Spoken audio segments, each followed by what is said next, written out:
જય શ્રી કૃષ્ણ મિત્રો, નિત્ય સત્સંગમાં આપ સૌનું સ્વાગત છે। આજે આપણે સાંભળીશું માઘ પૂર્ણિમાનું મહાત્મય।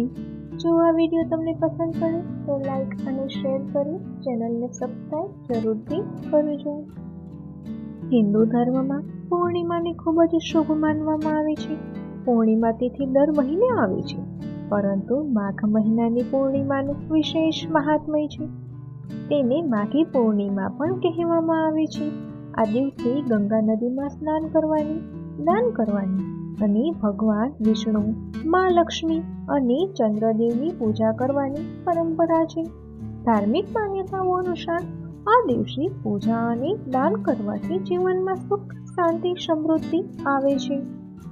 તે જ સમયે મહાકુંભ દરમિયાન આ પૂર્ણિમાના ચંદ્રનું મહાત્મ્ય વધી જાય છે। હિન્દુ પંચાંગ મુજબ માઘ મહિનાના શુક્લ પક્ષની પૂર્ણિમાની તિથિ 12 ફેબ્રુઆરી બુધવાર 2025ના રોજ છે। આ દિવસે ભગવાન વિષ્ણુ, દેવી લક્ષ્મી અને ભગવાન ચંદ્રની પૂજા કરવાની વિશેષ વિધિ છે। માઘ પૂર્ણિમાને દિવસે લોકો ઉપવાસ રાખે છે અને ભગવાન સત્યનારાયણની કથા સાંભળે છે। એવું માનવામાં આવે છે કે આ દિવસે ગંગા સ્નાન કરીને દાન કરવાથી વ્યક્તિ જીવનના તમામ પાપોમાંથી મુક્તિ મેળવે છે। આ સાથે જ આ દિવસે હનુમાનજીની પૂજા કરવાથી મુશ્કેલીઓમાંથી મુક્તિ મળે છે। એવું માનવામાં આવે છે કે આ દિવસે દેવી દેવતાઓ પણ ગંગામાં સ્નાન કરવા માટે પૃથ્વી પર આવે છે। તેથી માઘી પૂર્ણિમાને અત્યંત પવિત્ર અને અત્યંત પ્રભાવશાળી માનવામાં આવે છે।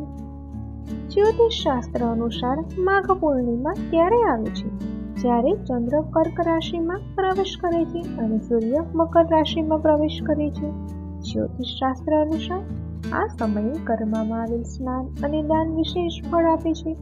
આ દિવસે સાચી ભક્તિથી પૂજા કરવાથી અને પવિત્ર નદીઓમાં ડૂબકી લગાવવાથી સૂર્ય અને ચંદ્રના દોષોમાંથી પણ મુક્તિ મળે છે।